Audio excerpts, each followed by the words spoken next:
I'm going to walk you through the buttons and functions on your simple touch controller. To start with, you want to power the controller on by pressing the power button.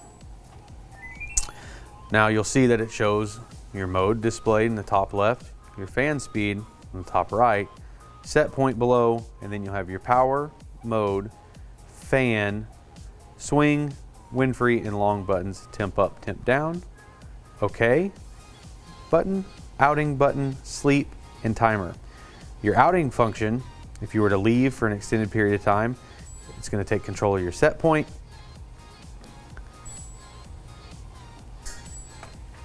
As you'll see in the top right icon, it shows that you're away. So it takes control of the set point and the unit. We're going to press it again to remove it. Now the mode button, you press the mode once, it'll change the mode. That goes to dry, fan, heat, auto, and then cool. Same for your fan. If you press the fan button, the fan speed will change. Low, medium, high, and auto. If you're using this controller on a wind free, if you press the wind free, it'll go through the wind free function.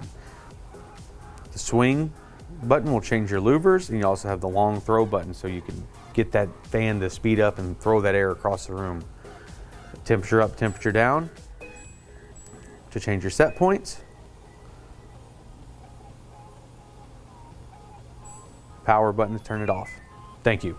For service manuals and other documentation, please visit our website at samsunghvac.com or use our Samsung HVAC mobile app to download any technical documentation.